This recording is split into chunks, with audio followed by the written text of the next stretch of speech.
Friday, something different this week. I am your host, Brian motherfucking Moses, and this is the RBL Weekly podcast. And today, my co-host is the legend, Paige Wesley. Hey, everybody. How's it going? What's going on? Not much.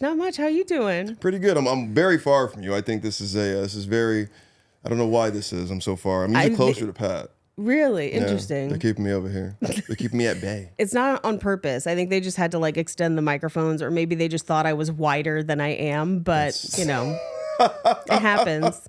I appreciate the extra room, unlike airplanes. So. Well, it's good to have you. We've got a lot of battles. We got 2 weeks left in the season. Let's just get to it, man. Yeah, so our number 7 battle comes from Barcelona. This is from their big tournament they had at the end of the year. It is Stuart Kennedy versus Irene Meneguzzi. So let's take a look at Barcelona. All right, guys, this is Irene Meneguzzi. Irene is a feminist. And Irene hates it when she walks past a bunch of guys and they go woof at her. Not because they're being misogynistic, but because they think her hair looks like a Cocker Spaniel's. She told me that. She said that a lot of people think that her hair reminds people of a dog, and I think that's not fucking true. It's her face. And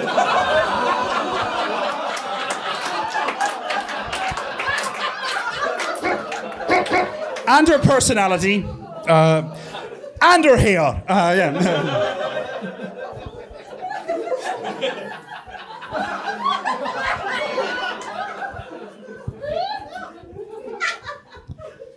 Okay. Please excuse Stuart. He's having a bad hair day. Stuart doesn't go to the barber, he goes to the lumberjack.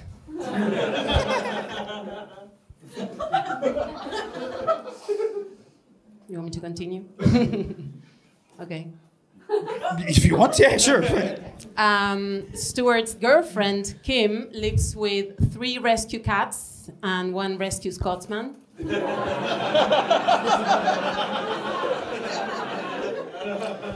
She was quite disappointed when the rescue shelter brought him home. She thought she was adopting a Scottish Terrier.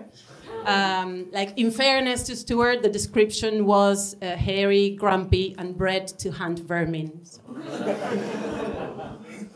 I am poor, I eat rats. Gotta hunt the haggis. Irene does a lot of character comedy. She does lots of wacky, crazy characters. She's been this crazy doctor. She's played this AI robot. But the most ridiculous character she's ever played is an emotionally stable and happy 33-year-old comedian.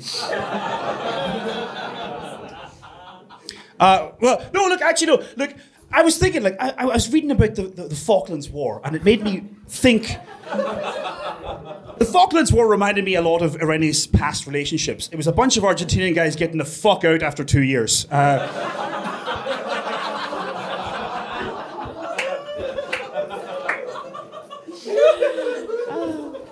And dead.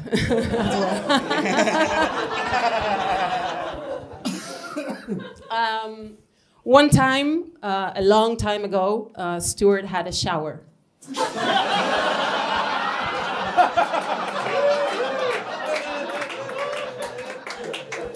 Wow. It happened by accident, you guys. It was the summer of 2014, and he got nominated for the Ice Bucket Challenge.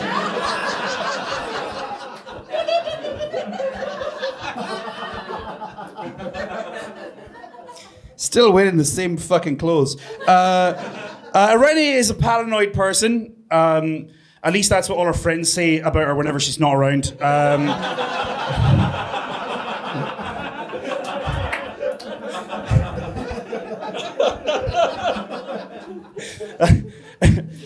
Irene looks like her LinkedIn profile lists one of her skills as crying while eating ice cream.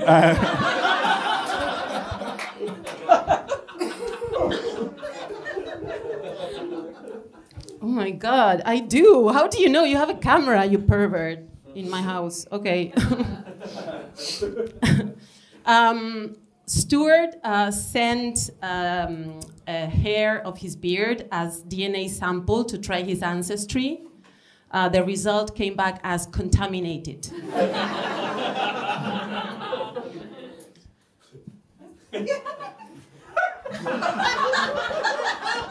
Ancestry. You're from Argentina with Italian heritage. Sprechen Sie Deutsch?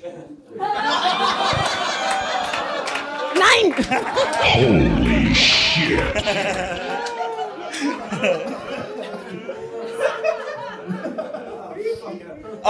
Fuck me. Irene is in a long-distance relationship with her high school boyfriend. She can only see him whenever he's finished his maths homework.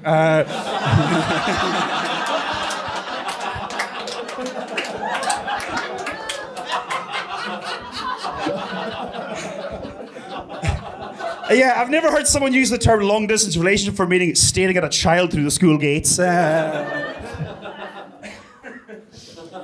Thank you, brave hair.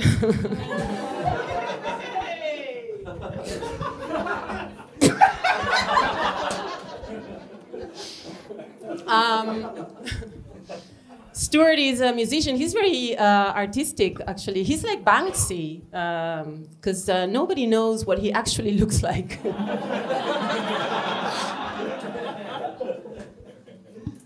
How many more do we have? Okay. Give it up for Lionel Messi breakups, everyone. Or Shame Guevara. I don't know. There you go. All right. So, Irene was misdiagnosed with cancer a while back. The doctors found some small lumps in her chest. Turns out it was her tits.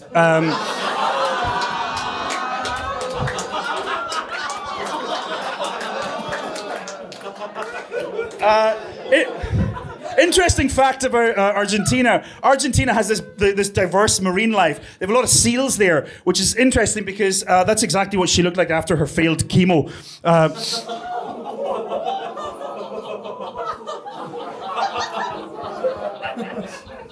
Nice.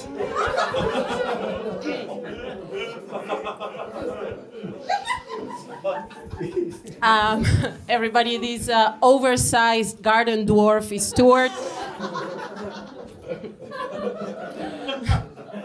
Stuart is like the garden dwarf from the movie Amélie.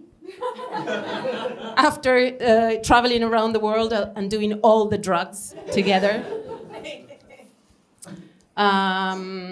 Yeah.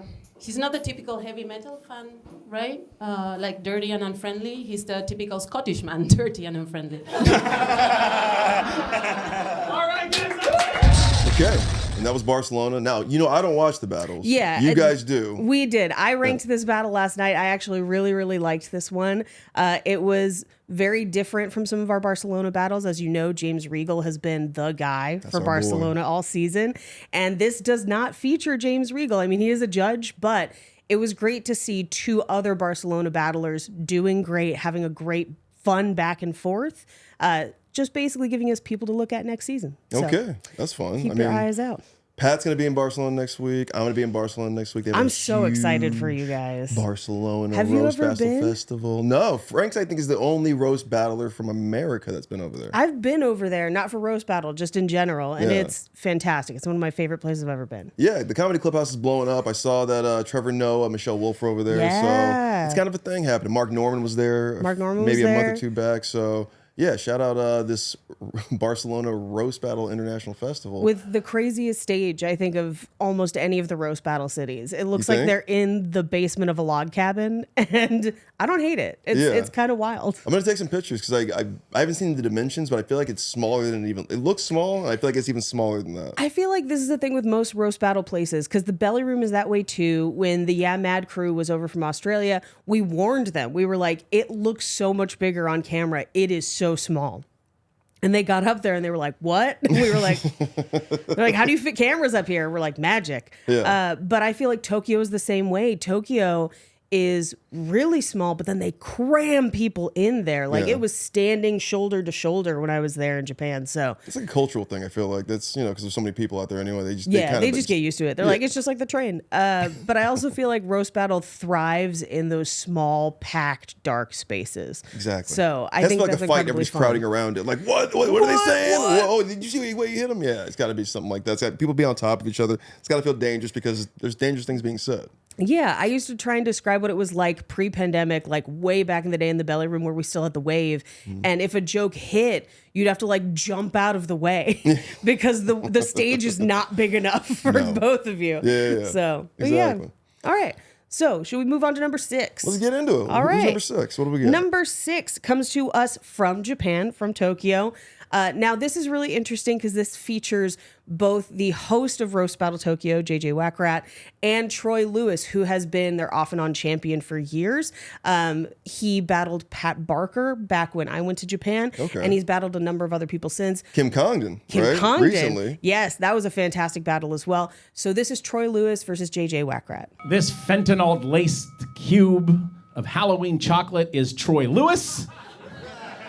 Troy, if you're here, who's at the gym right now mansplaining to that girl how the leg press machine is supposed to work? Better get on it. I never believed in stereotypes until I met JJ. What does JJ even stand for? Jewy is Jew? You're even shaped like a dreidel.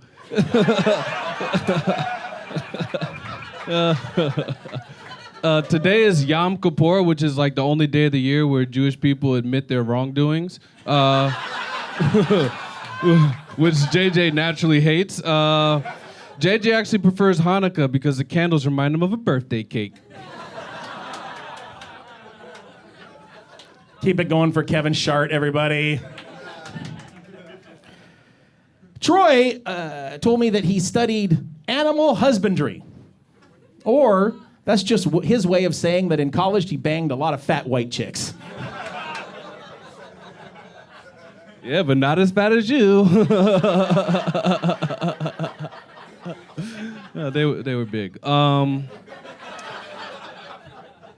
JJ was a weatherman in China, so even the CCP knows they control the weather.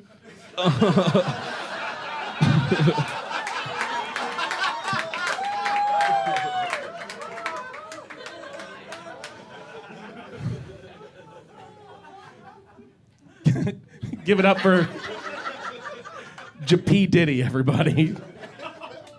All right. Troy barely sleeps. He gets up at 3 o'clock in the morning.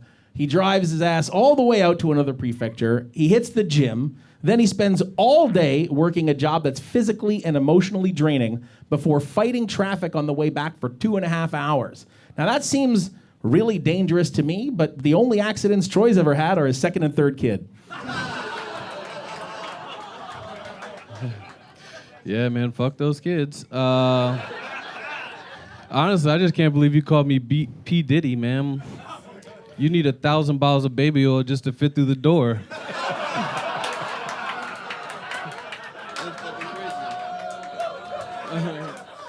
All right, so...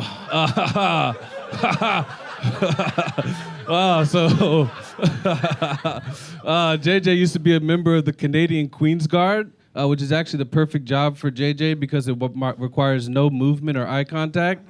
He actually ended up getting fired because he couldn't stop telling tourists how much each local restaurant costs per person. Yeah, I'm fat, dude. I am. But you look like you take it in the ass, and by it I mean steroid injections. So Troy lives in an old house, and they recently did renovations. They had it earthquake-proofed, which made it more stable and increased the value of the home. Can't really do much for his neighbors, though. Ever since Troy moved in, their house prices have collapsed.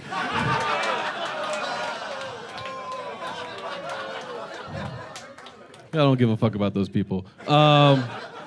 We had to earthquake-proof it because JJ comes over a lot. Yeah, me and JJ, we're both dads. Our kids play together. We both have dad bods, but very different dad bods. A lot of people say gimmick diets don't work, but one of us is an African who's done the keto diet for 6 years, and the other one is me, so those people are right. My dad's from North Africa, if it didn't make sense to you guys. All right, so Troy spent many years playing football. But he's actually a real sweetheart of a guy, and you should see how well he connects to his young daughter. And that's probably because after all of those concussions, he also has the brains of a 6-year-old. It's true. Yeah. So JJ grew up in Montreal. Montreal has 90,000 Jewish people, and JJ's 5 of them. Montreal is known for its large amount of strip clubs, and JJ's known for eating large amounts of bacon strips. Fuck yeah, I love the swine. All right, that's it. Good. One more joke. Let's roast.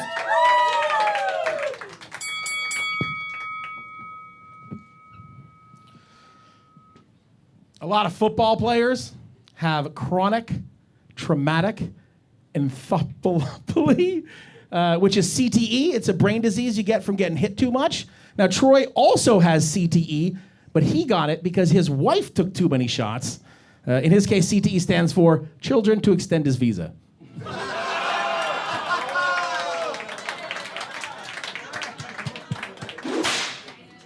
That's amazing. That's amazing.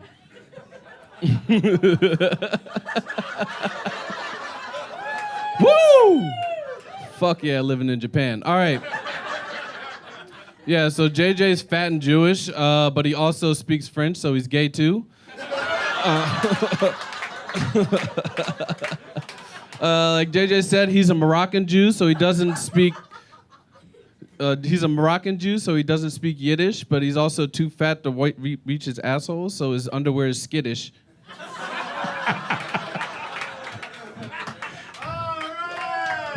Joke. One more joke.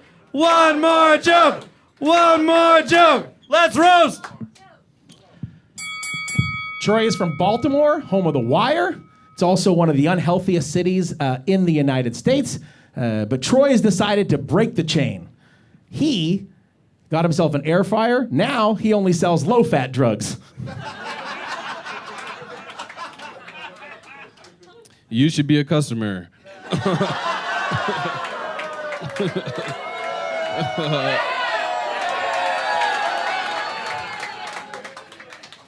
All right. Yeah, so JJ's from Montreal. Their signature dish is poutine.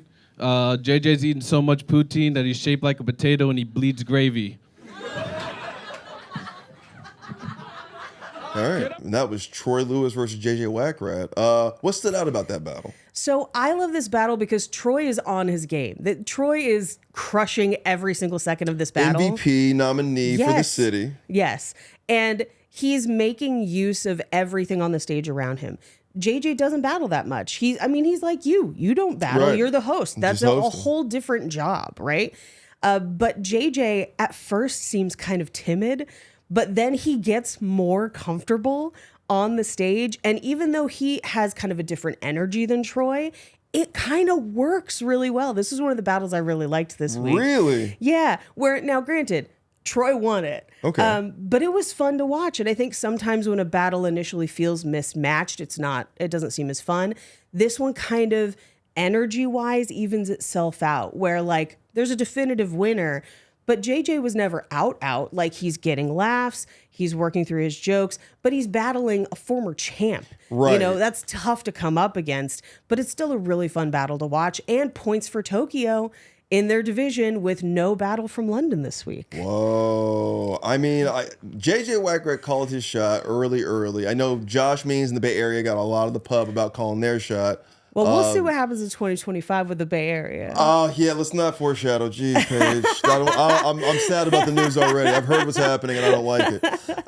But yeah, I like what's happening with Tokyo. Maybe they do end up winning this thing. I mean, they're neck and neck with Manchester right now. And I'm so sorry about London. But I know. we might be in London for the championship. We'll see what happens. Maybe. I mean, I will make cases for some other neutral cities, but I do think London would be fantastic. And you get Shalaka at that point for one of the kind of extra battles.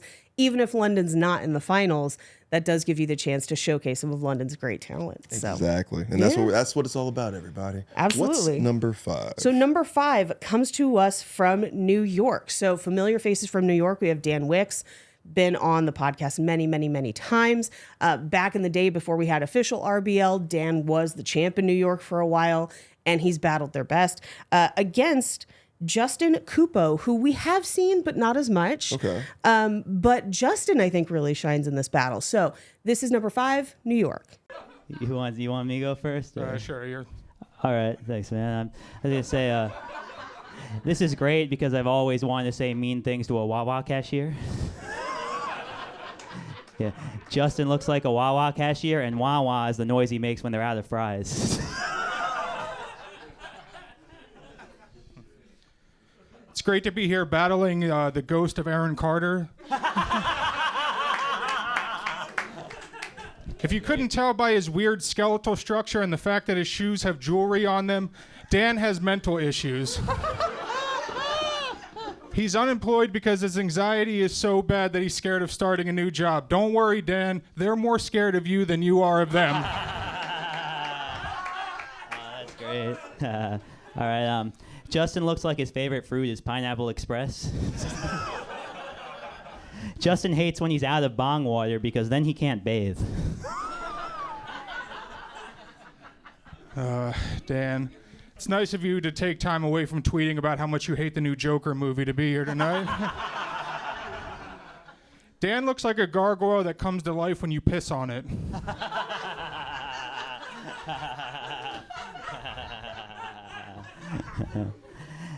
That'll cost you $1.50. All right. Justin's girlfriend is objectively funnier than he is. Yeah. Yeah. She gets booked more even though he has better tits.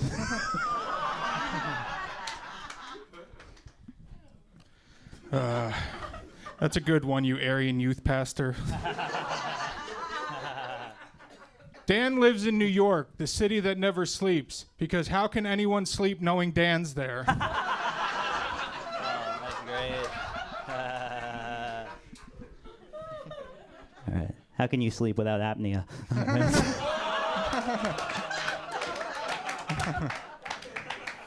All right. Anyway, Justin looks like a Confederate soldier who serves under Colonel Sanders. I would die for that man, that is true. Dan, you neon Nazi.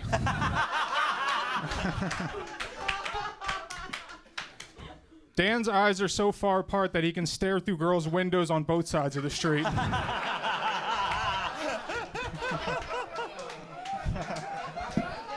No. There we go. All right. Earn his money. All right. Justin's family got hit by the hurricane, but they're used to wearing a T-shirt in the water. Yeah, Justin's from Clearwater, Florida, but now it's just Clearwater in Florida.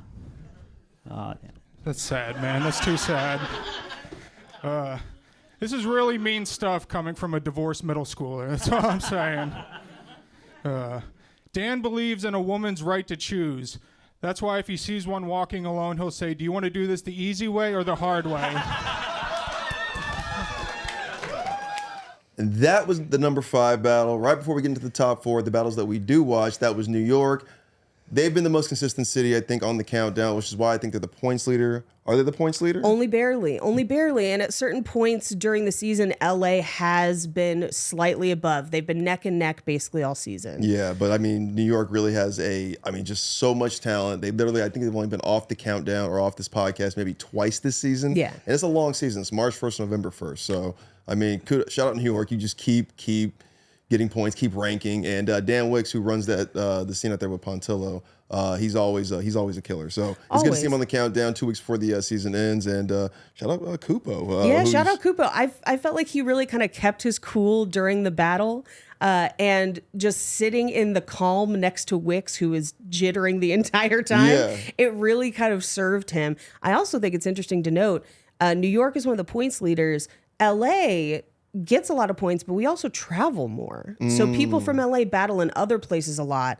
So we pick up points like that. Okay. And that's a huge way that we have built up a ton of our points. I mean, still people winning, obviously, but New York, doesn't quite travel as much, but they've still built up those points. And there's other New York people on the countdown this week. So, whoa. Yeah. Foreshadowing. All right, let's get into the number 4 battle. The battles that we watch here in studio. Who we got tonight? All right, so we actually are going to the Bay for number 4. Now, Dakota Fry has probably battled on this countdown more than anyone in the league at this point, yes. if not close to it. It feels like once a month he's on this countdown. Easily. And for the amount of time it takes to put together a battle and to then battle at a level that puts you on this countdown that much, win or lose, because he's like me and Keith Carey, where we lose a lot, but we end up on this countdown a lot. He is, I can't imagine that stress. That's so much work. So, like, good for him. But he's going up against Avery Dower, who it was only his 3rd battle. And I think if you're paying attention to the Bay, you've seen Avery crop up a couple times in his first 2 battles because they were pretty dynamic. But I think in this one, he comes up against somebody who does this all the time. And it makes a bit of a difference. And I think Dakota gets kind of a slow start in the battle, but he wins it back towards the end. Yeah. Let's take a look. What's number 4? So number 4 from the Bay Area. Dakota's going first. Avery's going second. Make some noise for this battle. Oh, yeah. Why do you walk like C-3PO has to take a shit? It's crazy. Yeah, no, Avery actually has CP. And it's funny that he walks like C-3PO because he got caught with a different kind of CP on his computer, and now he has to C-3POs. Thank you so much, Schindler's Grocery List. Dakota is bisexual and Jewish, so the only time he's not second dick is on the Sabbath. Let's go, Avery. That Bay Area quickness. Avery looks like a Breaking Bad sequel where Walt Jr. cooks roofies. Give it up for Jack Hates Blacks. Dakota's actually a born-again Jew. One of his favorite ways of expressing his newfound heritage is doing the Jewish prayer of wrapping tefillin around his neck when he jacks off so he can be closer to God. Woo! You guys don't know what tefillin is, but that's a good fucking joke. Did some Jewish research. That scares me. I don't like that. I have a list. Avery's a stoner, a college dropout, open mic comedian. His dad's an architect, so imagine how he feels knowing his son has no structure. To be fair, someone who walks that crooked can't follow in their father's footsteps. That was great, you fucking bar mitzvah blobfish. Shut the fuck up. Your teeth are so fucked up. Your teeth are so fucked up. It looks like when you suck dick, it looks like it went through a wood chipper. All right, Ashton Crusher, chill out. True story. Avery was almost murdered in a drive-by shooting in Burnell Heights. I guess that blood misunderstood the assignment when they told him to smoke a bitch-ass crib. It bust a handicap in his ass.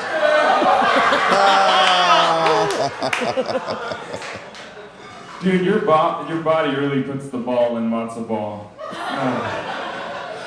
Suck my matzo balls. Dakota's mother is Jewish, but like I said, he didn't start practicing until later in life. What's to stop him from switching again? He looks like he would jump ship to the Catholics just to touch the kids. Avery Dower. I know. Did Josh fall asleep? Bing, bing, bing. Bay plays 4 jokes instead of 5. Yeah. Okay. Yeah, I'm not sure why, but even when I've battled in the Bay a few times, it's 4 jokes, which to me is a whole different momentum. It really is. I mean, 3 to 4 yeah, all the structures, all the cities is wild. But that was number 4. That was the Bay Area. That was Dakota Fry versus Avery Dower. Cerebral ballsy, as our boy Joe Euro likes to say. But I love the disabled battlers, just to, I guess, categorize them. They always come with more fervor. Yeah. You know, they come with it's like they have a chip on their shoulder to prove to everybody, like, no, I may, get better parking than everybody and probably, like I more got money here than you guys. first, so you're going to have to catch up. Yeah, your taxpayer money is going to me to keep me alive.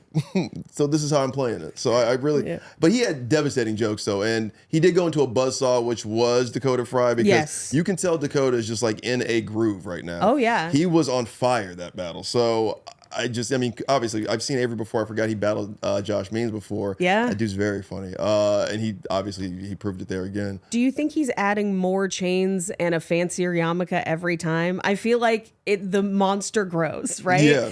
It's kind of like when I started dressing crazier. It's just, you're like, hey, you can't miss me. You're going to see me. Yeah, no, Dakota's slowly becoming the Jewish version of, like the fat Jewish version of Stavros Halkias. That's what it feels like. Yeah. God forbid he grows out of that jacket, though. He won't. That'd be brutal. Yeah.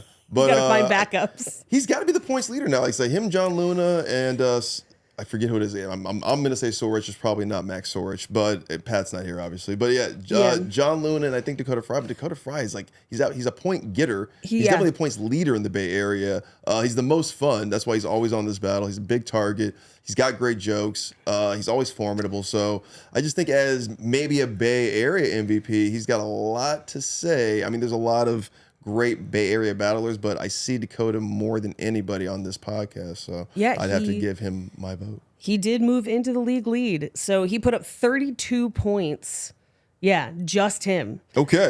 But went 4-9. So a real Paige Wesley, Keith Carey record, which by the way, I think I have 26 points and I think I'm 1-3 or something for the season. It's all arbitrary. Nobody really cares about the wins. You know what? Yeah, it's about getting the points, getting on this podcast, and putting on a good performance. Yes.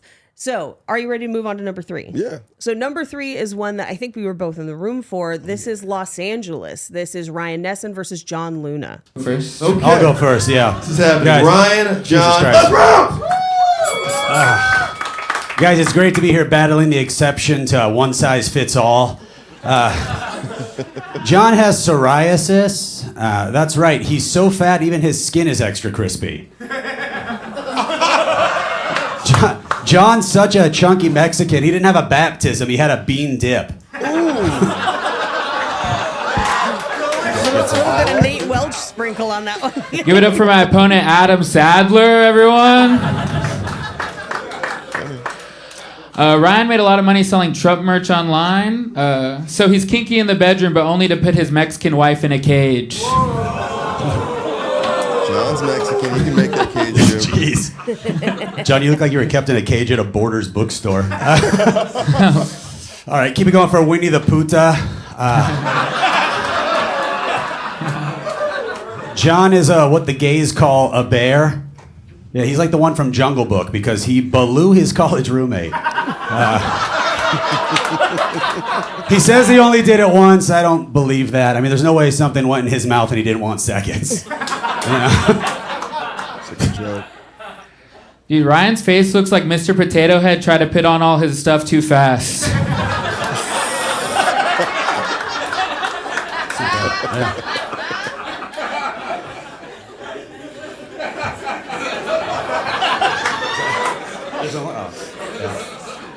Yeah, my face is a lot like John's sex life. A lot of no's. Right. That's a great joke. Ryan's dad walked out on his family to do heroin. Jesus. Yeah, I guess the cool guy gene skips a generation. Wow. Yeah. Yeah, Ryan has to take Ryan takes monthly shots for his allergies, and his dad had to take daily heroin shots to deal with Ryan. John, if you're here, who's playing keyboard in the Chuck E. Cheese band?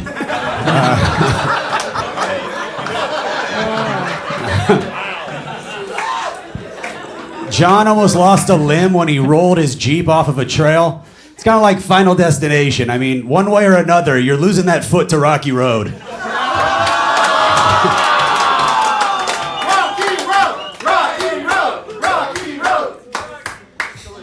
All right, give it up for my opponent, Prozac Morris. Dude, good. Ryan is so depressed that even his eyes are frowning. Ryan has a really nice watch collection. To honor his Jewish grandparents, he likes to have numbers on his wrists as well.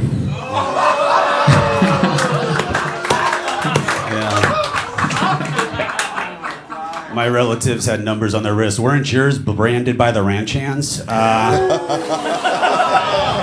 a cow. You got it. Okay. I like that Ryan Thought I'd keeps spell it turning out to for you. Okay. Keep it going for the Chalupa Cabra.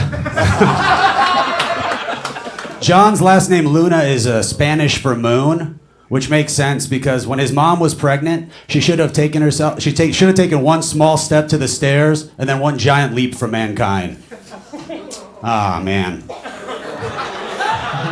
You guys fell off that little bit, huh? Okay.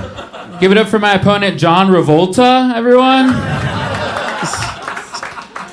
Ryan teaches Krav Maga, which he says is Jewish self-defense.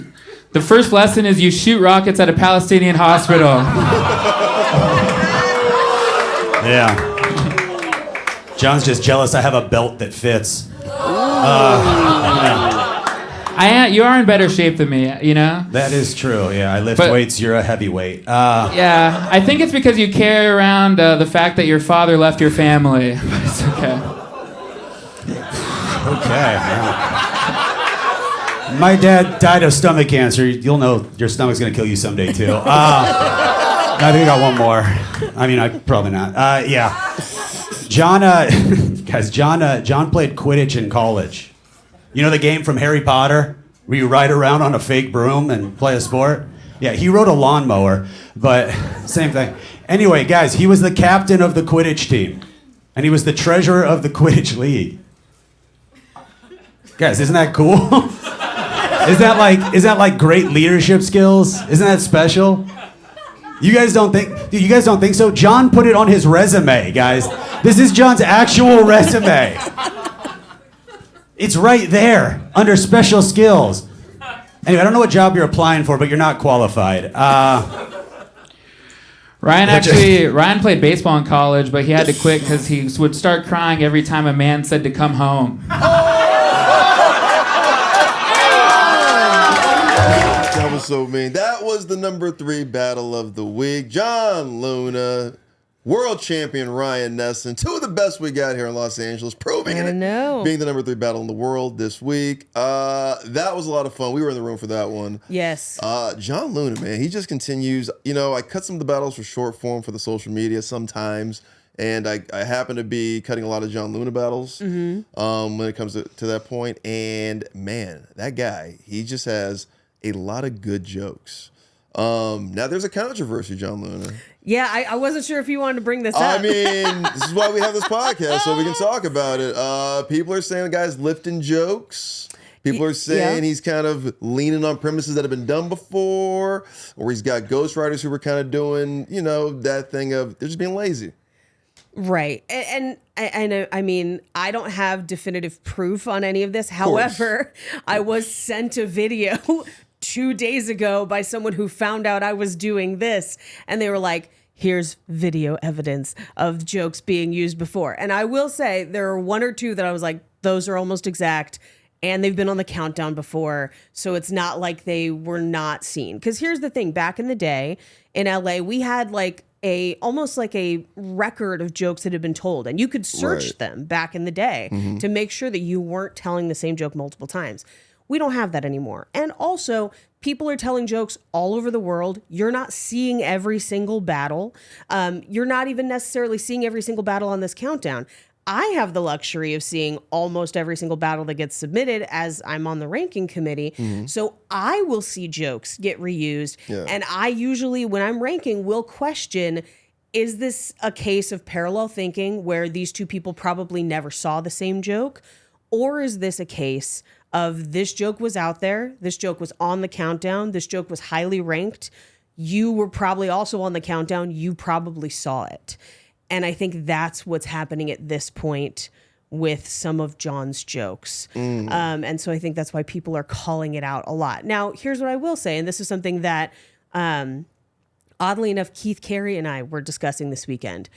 Some of those premises are hard to find an angle on, and that's why a lot of people end up with the same ones. So we were comparing the joke about numbers on the arm. Correct. And we had 4 different versions of it. One from Shalaka Kurup, which canonically is first, based on when the video was submitted. And then 3 more, including John's, and I believe Morgan Anderson was one, and then there was one more. And Shalaka's was the best and the most unique. And so that's kind of the way to fight it. It's like some premises are going to get used all the time. How many times have I been called fat? The more unique you can make that joke, even with that premise, the more you escape people accusing you of stealing or lifting jokes, because all 4 of those jokes were different. They're not exactly the same joke. They just kind of function on a similar premise. Okay. There were some other ones that were a lot closer, and those ones I'm like, oh, that's a little damning. Somebody might release some videos this week side by side. I can't stop them from doing that. But that is something to consider if you're trying to get into roast battling or if you're writing jokes. If something seemed to come to you almost instantly, question why. Question if A, it's something you've heard before, or B, if it's something anybody could come up with. Because the other flip side of that is if you're up against a battler with a really good rebuttal game, they're ready for that. Oh, yeah. So, and I think, Ryan is usually ready for a lot of those jokes. The one that I think threw him for a loop was saying that his dad was addicted to heroin, because that wasn't true. Oh, I know, yeah. But that is the thing. Like, guys just do some of the yeah. I think Ryan does hate that too. I know it's been made popular by, or there's a popular battler, Brandon Kiefer, who does that thing. It was just, just make some things up because you look like you do, Well, and I know in this particular case for Ryan's, it was something that Ryan had told a joke about in his own stand-up, and the rest of the joke confirms that his dad didn't do heroin. But if you only watch the first part of the joke, you don't know that. Correct. And so he thinks that in the research for this battle, they saw that piece. Yeah. And that's why they wrote the joke. Which at that point, I'm like, that's fair. You're doing research. I've made a similar mistake in battles too. And the question is, how far off were you? Right. And if you have a question, always, text your opponent and be like, did this actually happen to you? Yeah. Never a bad idea to find out. I mean, I'll say that, all right, so now we know that Ryan's dad doesn't have heroin. Ryan's dad doesn't have heroin. But did die of stomach cancer. Yes, but those weren't the jokes that hit, honestly. I mean, No, those they're not. those were fine, and that sucks to hear, just like, this guy's if those would have hit, I'd have been pissed for Ryan, being like, that sucks. Of but course. The ones that worked were the things that were mainly really true. It's just like, your dad did leave, you know what I mean? The potato head Jewish. joke is my favorite, and it's not one of the ones that people are debating has been done before. I've never heard someone describe Ryan's face as a potato head that put their pieces on too fast. People always talk about how they think Ryan's face is melty, and I know him in person, and that never really translates for me. But to say potato head with faces, I was like, oh, yeah. That's it, visually, though. that makes way more sense than melty. I can't, he's not melty, but it's definitely it just looks like they put it all on too They started with the nose, and then they worked the other pieces in. But then I loved Ryan's comeback of my face is like your sex life. A lot of nose. A lot of nose. A lot of nose. I do think there are some of Ryan's jokes that didn't get what they deserved. The one small step for mankind, I think because he stumbled on it, it didn't hit as well. But that is a really well-written joke. A little note about the resume, because Ryan ran this past me before he did it. And I was like, it's going to bomb or it's going to go great. It's up to you if you want to take the risk. That is John's actual resume. Oh. He found it on LinkedIn. He did list Quidditch on his resume. Then Ryan should have done it differently, because he it's should have done it a little faster. Or just break out the resume and just read it off, like John Jota did. Yes, you know what I mean, like saying something like true heel shit. Isn't that weird? Yeah, well, that's that guy's resume. I mean, I'd have been like, what? I'd have lost my mind. I think if I was doing it, so. It's really interesting. I think if I was doing that same bit, I would have pulled the resume out and just started reading it. Yeah. And then revealed that it was the actual resume. And I would have started with special skills, Microsoft Excel, Quidditch. Right. Synergy amongst teams, Quidditch treasurer. And I would think, you hire this person? I mean, would you hire this go person? through that. Yeah, because I didn't know what the fuck was going on. And by the time I brought the resume, I'm like, all right, is this like an acting resume? I just didn't believe it was a real resume. It's a real resume. And I also might have finished it with I'm sorry to let you know, but we've decided to go a different direction with this position. Like, as if I was interviewing you. Right. Yeah. That, exactly. And I mean, it's hindsight we're doing, obviously. Right. But yeah, it would have been a different strategy because it didn't land, obviously. He knew it didn't, but it was. It's a very funny premise, though. Yes. It's and that's super original. It's because strategy who and else execution found that? when it comes to that type of thing, though, Yeah, right? it is. Well, I mean, it's the same of like, Nate moved here because he wrote a pilot. I have the letter here. Dear pilot, how planes go up and down. Oh, that's what I'm saying. That's perfect. But that was a risk too. I was really worried about that one that night, and it could have gone either way. And I think for Ryan, I think the way he wanted to present it was like, this is a crazy thing to do, right? You'd never do that. He did it. Exactly. And it just took a little too long to get there. I think you could still structure it that way and have it work. Although, personally, I would have just read directly off it, which is the John Ajota method of just reading directly off a piece of paper and being like, Flip, you are a disgrace. Yeah. Now my joke. And then it's just about how you're gay. Yeah. His Jack Weiler, I'll be vulnerable. John Ajota battles make me extremely uncomfortable because I'm a battler who likes to play with my opponent and we have mutual respect. We're in this together. We're doing the show together. Not everyone feels that way. Not everyone battles that way. It's perfectly valid to battle a different way. John Ajota battles a very different way. But when he told Jack Weiler's joke and was like, that's not funny, right? Maybe it's funnier when you tell it. Why don't you tell it? And when he just froze, because like, what do you even do at that point? Yeah. Oh, that sometimes the things that he pulls out to do, I'm like, that is brutal. Yeah, no, but he's Freddy Krueger. effective. He's Freddy Krueger for battlers. Yeah. Like he is the boogeyman for real. Like yeah. John Ajota has solidified himself as the most evil battler I think we've ever had outside of Mike Lawrence. I truly, and I don't know what my strategy would be against him, because I do think about that sometimes for people I haven't battled. Like, how do I play this?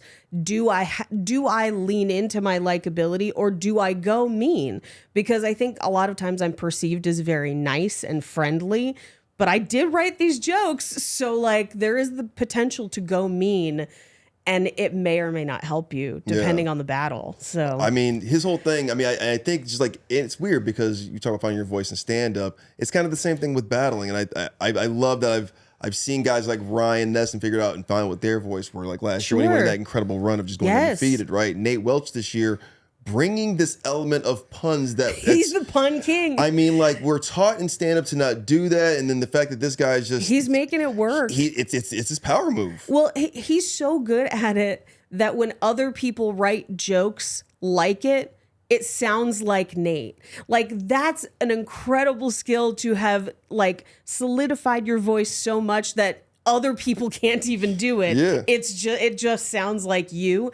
That's wild. He calls me the Dairy Queen of Mean, which like I didn't think that there'd be a funnier nickname than Rampage, but Dairy Queen of Mean is pretty funny, and it's right up there with the time that Danielle Perez called me Woman of Cheddar. Oh. But yeah, John Luna, stop stealing jokes. Well, or I mean, here's my thing. I know John Luna can write good jokes. We've seen him do it. He has the skills. I think he also battled a ton this year. And sometimes battling that much, sometimes it gets a little rushed because you're trying to get to so many people and so many different things and trying to make it work so many times. It can rush that process a little bit. So maybe next season, don't battle as much, but really lean into writing deep for the battles original that you do. jokes, because honestly I see the comments and they talk about it. They're like, seems like a lot of battlers are lifted from other battlers by watching this podcast. So the fans are noticing, obviously your peers are noticing, so it's just about being more unique. With I mean these premises have been done to death. We're not saying that they haven't, so we're not saying that none of this is like original. We're just saying that if you the concept of this show is to make these jokes so unique because you're going in front of comics for the most part. Right. This thing was built around comics, and we've seen every type of joke from every angle. So your thing is, usually as a battler, is how can I finesse this or freak this enough to where my peers are going to be like, that's crazy. How did you make that Holocaust numbers joke sound like that? And I've heard all of them. I've heard all of them. I've heard 6 million of them. Lexi Achinelli during our battle had a fat joke that was technically an essay writing joke that did only okay in the room, but for me, phenomenal, because no one had taken that lane before. That's my favorite. Yeah. When somebody takes a different lane. And I feel like that should be the goal, even if the joke doesn't always work, but like to have your jokes be so unique, they're almost A, unstealable. And B, people are mad they didn't think about it. That's when I know a joke is fantastic, when I'm pissed I didn't think about it. Same way we feel about stand-up. Yeah. Like if you rush a special, if you're like doing a special every 6 months or every year, like Right. you're gonna sound like some other guys because you're rushing everything, or you're using writers who are like listening to people and lifting themselves. So it really is, if you're a true artist, and when it comes to this, you can be an artist in roast battle as well, because I've seen it now. I've seen the evolution of it. But it's the same, but there's the same principles in stand-up of like, yeah, oh, I didn't think of that, and I'm pissed I didn't think of that. Or like, oh, I love that perspective that they took on that. And it's just such a short, succinct joke. Yeah. And form and format and formula. I'm always impressed when I hear like jokes and premises I've definitely heard before, but the angles that they take, I'm just like, that's how you do it. Exactly. I feel like Jerry Seinfeld once said, I don't want to see your new special, I want to see your best special. Or I don't want to see your new hour, I want to see your best hour. And I've heard that multiple times from one of my favorite comics, Mike Birbiglia, who doesn't do a special every year. It takes him 2 or 3. But every time you walk away and you're like, that was fucking incredible. Yeah. And like, it's worth it. It is like, I only did, I think 4 or 5 battles that even were eligible for RBL this year. 4 of them are number ones. But I'm writing a lot less than everyone else. So I have time to kind of dig into some of the more nuanced stuff. So that makes sense. All right. But also, I was just a busy bitch. What you do? Yeah, getting married, having a podcast, having a career, becoming a phenomenon. Buying a house and buying shit. a house. Oh, God, don't flex on us like that. Jeez. Let's talk about the number 2 battle. What we got? So number 2, the main threat to Tokyo's potential win, it's Manchester. Ooh. So we have Jordan Ducharme, who we've seen 6 other times on this battle. And actually, back to John Luna really quick before we jump to number 2. Yeah. John Luna ties with Dakota. Now, John Luna has put up, as far as many battles that have been featured. Okay, yeah. John Luna does still have more points, but he and Dakota have been on the countdown the same amount of times. John Luna puts up 42 points. Damn. Luna. Yeah, that's a lot. But moving on to number 2, Tokyo's main threat to potentially winning, it's Manchester. This features Jordan Ducharme, who has been on the countdown 6 times this year, one of their most prolific battlers, and Dean Coughlin. And this actually took place in Scotland. So we've got Scotland versus Manchester. Excited to see it as number 2. All I'd like to say is, let's roast! Love that host. Their host is great. Showbiz, isn't it? Am I going first then? Yeah, go for it. So Jordan looks how he smells. Weird. And you can tell by the smell of him that he's a pro wrestling fan. Which is why when his girlfriend fakes her orgasms, he thinks they're real.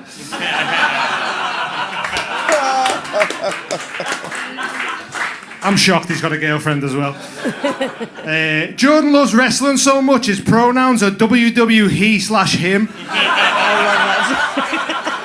That's how you do it. And his wrestling name is the Underage Taker.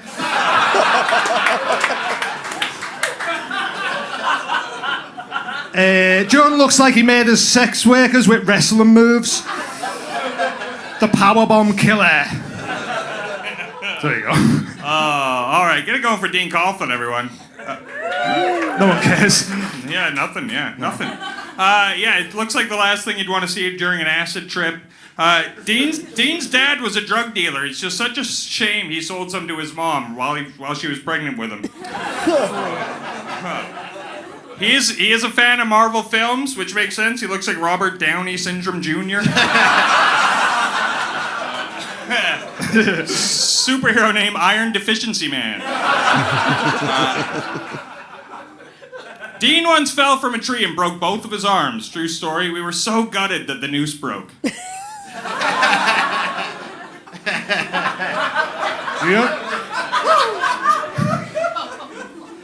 Ooh, I'm from Canada, eh? You sound ridiculous.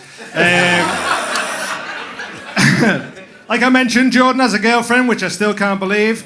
It makes sense, though, because he's part Native American, and they're known for domesticating dogs. Fuck off. History joke right there. She likes to call him her Prince Charming because she was unconscious when they met.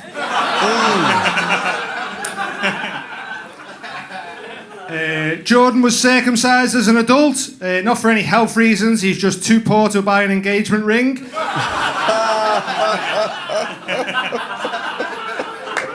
This is terrible. He's so Native American, he scalped his own cock. And now his dick matches his Jufro. I've got one more. I'm not saying that Jordan's girlfriend's a slag, but when he comes in it sounds like he's dropped a coin into a well. Just joining an ever-growing pile of coins at the bottom and wishing he doesn't get chlamydia. At least I have sex, right? Like, Dean looks like the lead singer of the No Sex Pistols. He always wanted to be a rock star, specifically Ian Watkins. But after 2 failed bands, all he accumulated was lost profit. Tough Scott, that one. Despite looking like an autistic kid's coloring book, Dean used to be a tattoo artist, which is scary. I can't imagine him holding a needle that wasn't contaminated with AIDS. You can't think of it. And that's thank you, Disco Jew. Perfect Simpsons reference.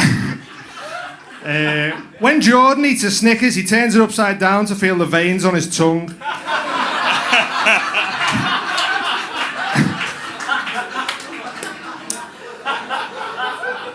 He's such a nerd that when he has unprotected sex with someone, they have to check the computer for viruses. And they also have to get checked for a sexually transmitted disease. Works better on paper, that one, I think. Jordan's into gaming, which is ironic because he's a gaming.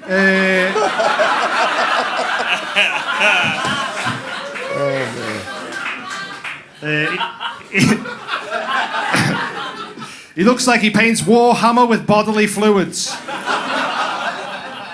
He also looks like if Bob Ross have only painted conspiracy theories. 9/11 was just a happy accident. No, it happened on purpose. We all know it. So Dean's girlfriend is Chinese, so there's a bit of a language barrier. She grew up in the UK and speaks it fine, but whatever falls out of this marble-mouthed Scouser's mouth can barely be qualified as English. My voice is being made fun of by a Scouser. Jesus Christ. Yeah, his girlfriend looks young, but Dean swears she's at least COVID-19 years old. If they ever have a kid, with her being Chinese and Dean being such a pothead, that poor thing's not going to be able to open its eyes.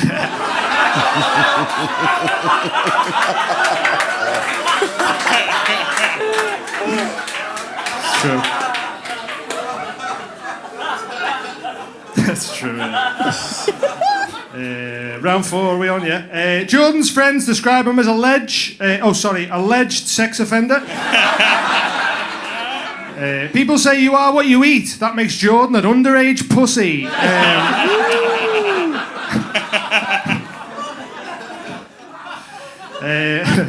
Jordan describes himself as a regular drug user, the drug being Rohypnol. He works as a bartender, and I know what you're thinking, this creepy fuck's definitely spiking people's drinks. I don't know if he is, but he did tell me that his favourite cocktail to make people was a Cosbypolitan.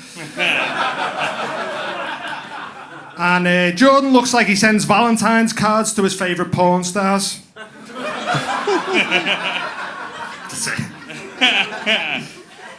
Dean actually tattooed one of his legs completely black. Can we see it, Dean, or is that... No? There you are. Yeah, there you go. Look at that. Yeah. If you think that's extreme, you should have seen the giant swastika it's covering up. Dean did that though because he thinks if he keeps covering up parts of his body like that, eventually they'll let him say the N-word. You haven't stopped me yet.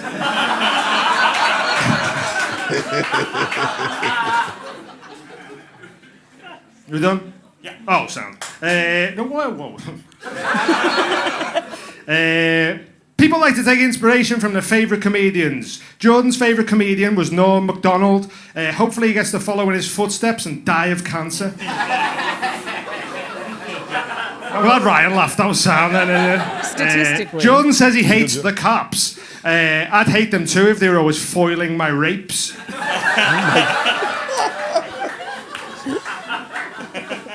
Jordan's crush growing up was Lindsay Lohan, which makes sense why his girlfriend looks like a crack whore. He looks like an English teacher who invited all his students to a WhatsApp group and got fired for it.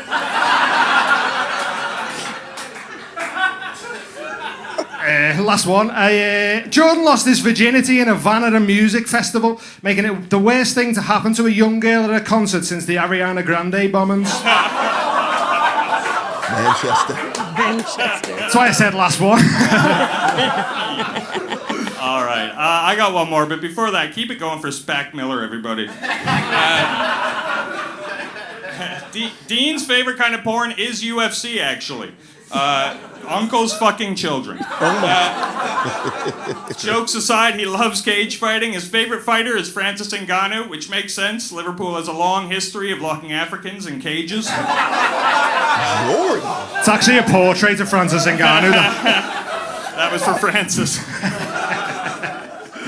And get this, Dean's cousin, best friend, and godfather all killed themselves.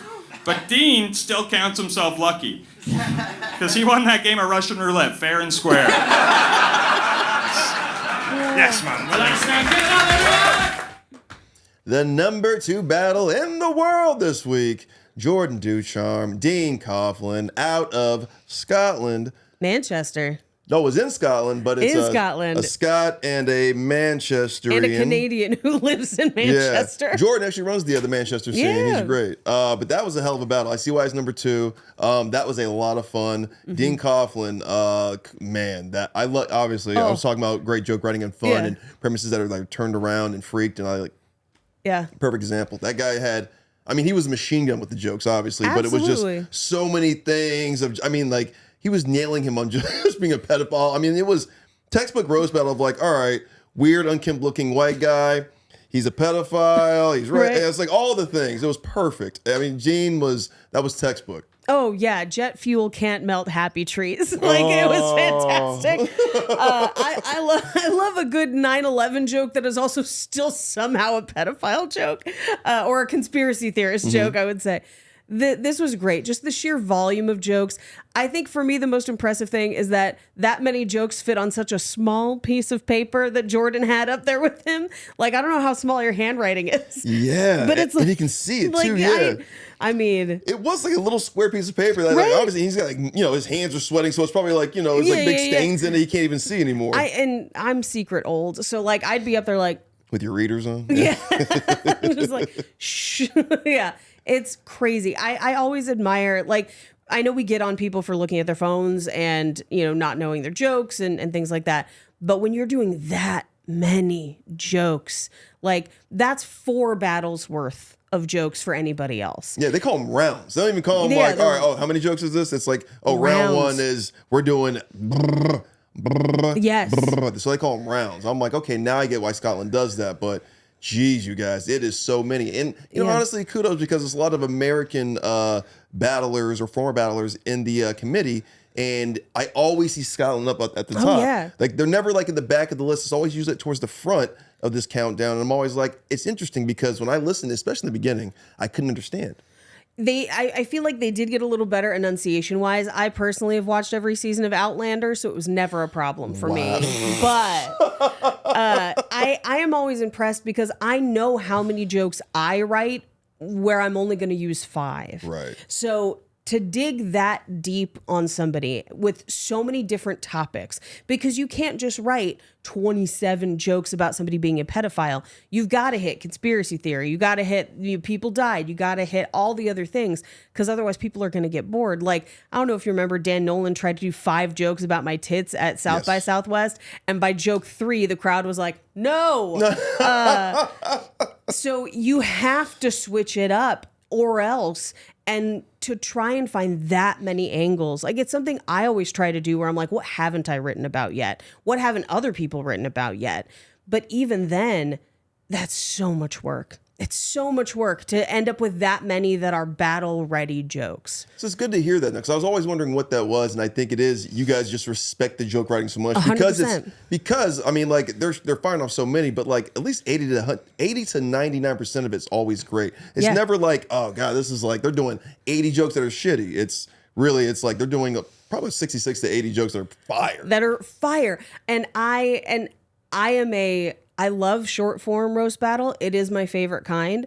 I have in my notes for RBL rankings multiple times said, you should not be allowed to do a 3-rounder until you have scored X amount of points at RBL. I think don't make us watch them, basically, because not everyone can do a 3-rounder. Do I want to watch 3 rounds from John Ajota? Absolutely. Anytime. Anytime. Do I want to watch 3 rounds from like a Nate or a Ryan? Anytime. Do I want to watch 3 rounds from Shalaka Corrupt? Absolutely. Do I want to watch 3 rounds from James Regal? Yes. Like any of those people on the 25 or even a little beyond that, I'll watch those 3-rounders. I don't need a 3-rounder from people I've never seen before who can't write enough for 1 round. Like if you're going to make me watch multiple rounds, you better nail those rounds. Right. And they do. And so I think we reward that because you're right. 80 to 90% of it's good. And even some of the times when you're like, okay, that's a local reference that I don't necessarily get, you know it's hitting well with the audience. And so you can give it points based on that, where you're like, this wasn't for me, but I know it hit. Like with Jordan's bands, I think we got like a little band run right there. He does look like that guy. Yeah, see, I didn't know who that guy was, but like when he went on that run, I was like, I don't know this, but now I'm just equating it to things I do know. Like, all right, he's talking about bands. These must be local bands we're talking about, or just bands in the region. He was referencing, I believe, Stone Temple Pilots. Oh, damn, that's a fucking...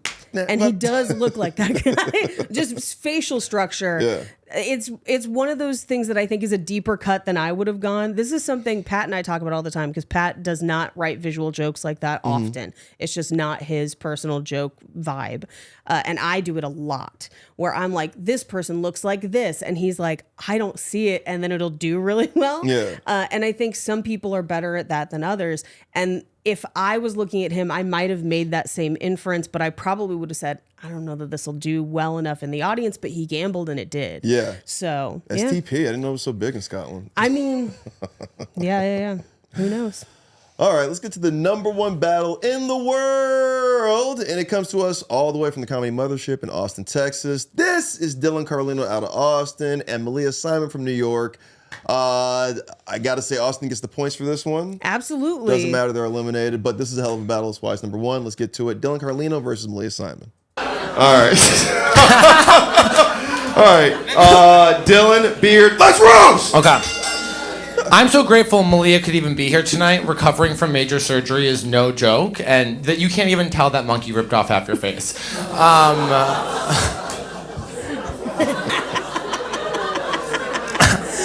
All right. Look, I just want to say it is not a choice to be gay. It is a choice to be that gay.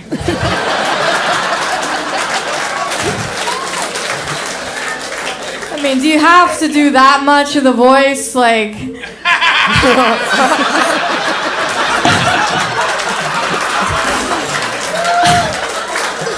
I feel like you're kind of adding to it. I can sound however.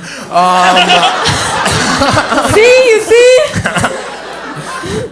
Malia actually grew up on a farm, which explains her outfit tonight. But, shit shoveling ready, but... He said gaily.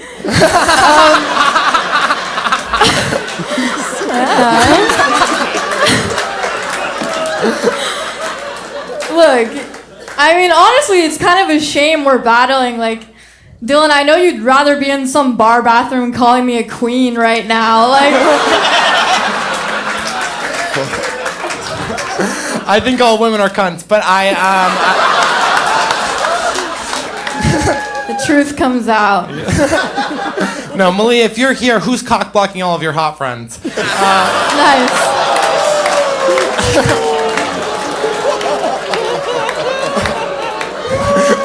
Ouch. Look, I know I've been stereotyping a lot. Dylan is actually like this new type of guy I've been seeing lately. I call it gay with a racist haircut. Like, you look like you got 5, 6, 7, 8 before burning a cross on someone's lawn.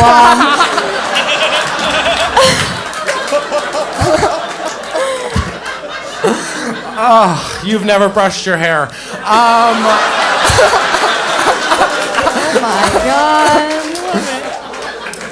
They're catty, these gays, I tell you. Despite being, Malia's actually 100% straight, but one time she did tell her female friend she was in love with her, proving everyone right that women will do anything for attention. Hey, it was bad, okay? Dylan told me he used to be over 400 pounds. And he somehow never wanted to fuck women. I mean, just...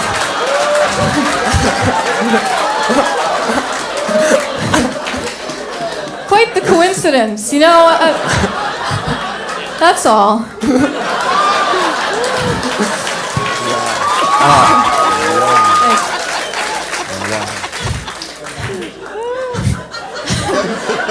Last one, dude. When guys rate Malia's attractiveness, it sounds like they're commenting on her height. 5'4". Nice. Good. That deserved look, more. So much I didn't more. want to bring this up. This is... But, when Dylan was 13, his sister tragically died of a brain tumor. Really sad, I know. Especially, I hope you don't think that was God's way of punishing you for... No.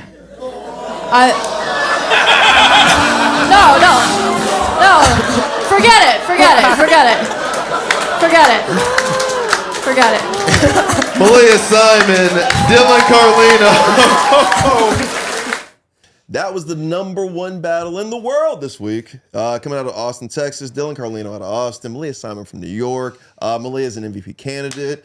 Paige, let's talk about the battle, man. That was a lot of fun. A lot of great chemistry between two people who may or may not have known each other. I don't know. I don't know, but it felt the same way that like battles between very close friends feel, which is my favorite. And the ease and the looseness of this battle, this felt like a gay in his best Haggett brunch, and I love it. Like, I loved every second of it. I ranked this #1 when I was ranking. Yeah. Now, this is Austin. I've actually been pretty critical of Austin all season because I feel like the Mothership is a great venue, way better than a lot of the other venues that other roast battle cities are using. And sometimes really good jokes aren't getting the response they normally would get in a smaller venue than the Mothership is getting. And I feel like, unfortunately, sometimes that means jokes that are not written as well are getting huge responses at the Mothership. And it's harder to really distinguish the truly great joke writing there than someone who just said, fuck you, your insert slur, and then it gets laughs, where I want to reward the actual joke writing. So, you know, like a Heather Keith battle is incredible. Heather's an incredible joke writer, but sometimes you'll see her in a battle versus someone who's like, you're fat, and it gets the same laugh. I hate that. Right. I hate that. She is writing a great joke.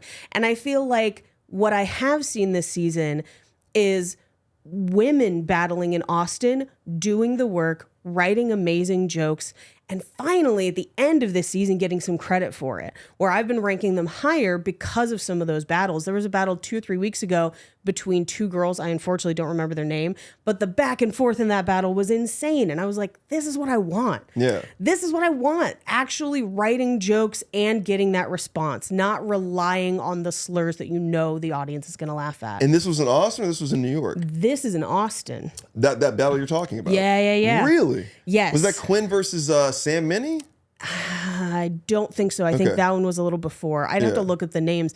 But I actually messaged Pat and I was like, this is my favorite Austin battle in a long time. And obviously I hadn't seen this one yet. Yeah. And I was like, but also, when was the last time we saw a battle with a woman in it from Austin? And he was like, oh, there was one a few weeks ago, but then like nothing for 20 weeks before that. Wow. Yes. I didn't even think about that. Now, interestingly enough, and this is, I'm not trying to blame Austin for anything. Austin has a very, it's not as even as far as their stable of battlers, right? And you're only battling with who wants to battle, obviously. Right. And so they have fewer female battlers than other cities do. And I feel like there's some cities where that shift is different. But in Austin, it can feel kind of samey if you got a lot of white guys. I mean, we've been saying that about Austin a long time. I mean, Yeah. clearly it's our booker issue because he's comfortable with the guys he's booking. They're friends. Well, and they're not funny, and they're Right. doing Mike well. Egan's killing it this year. Yeah, you know? of course. And I'm like, I still want to see those battles.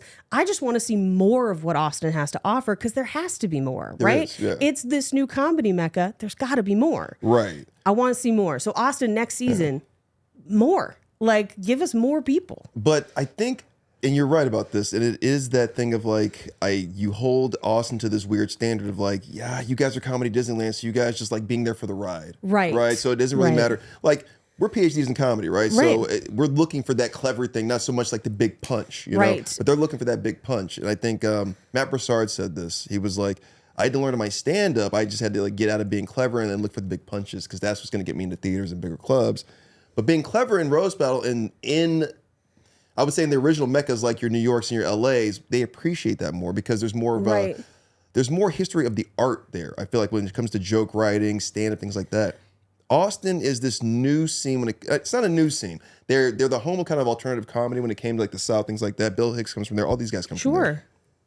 What I'm saying is this new audience coming there who just wants to be there. Right. And that's Yeah. a gift to have an audience that Yes. just wants to be there. So That's incredible. I can talk. Yeah, just even like for example in that battle, like Dylan had a great biting thing and they just didn't give him the credit. It was the 4-5 where I was like, that's a great math Oh joke. my God.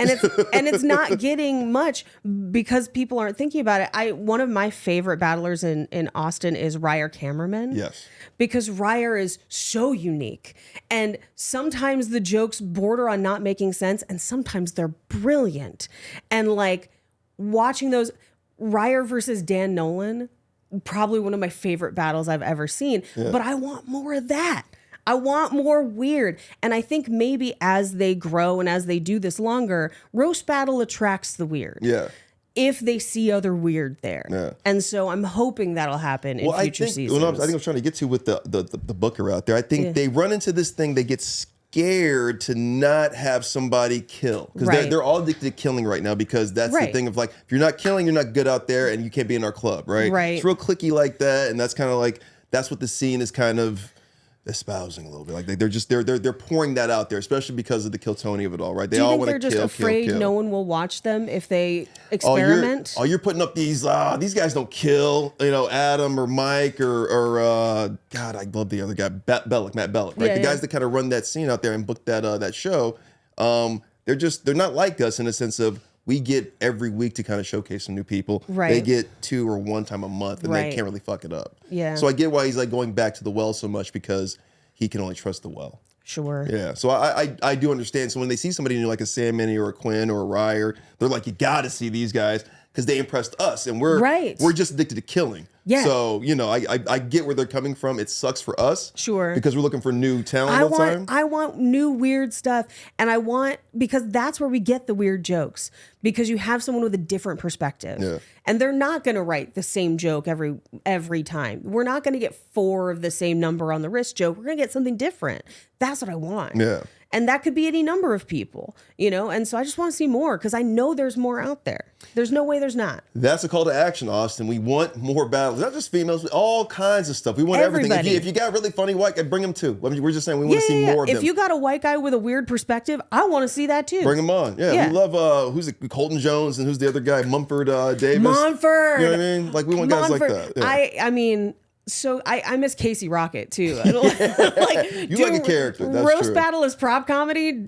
Can't hate it. I feel like the flip side of this is the Bay, where I feel like the Bay is very quick, very creative, and extremely diverse. And I think some of that is just what the Bay is. Like Right. they have a history of slam poetry, rap battles. They're pulling from that. Yeah. And so we get a different mix.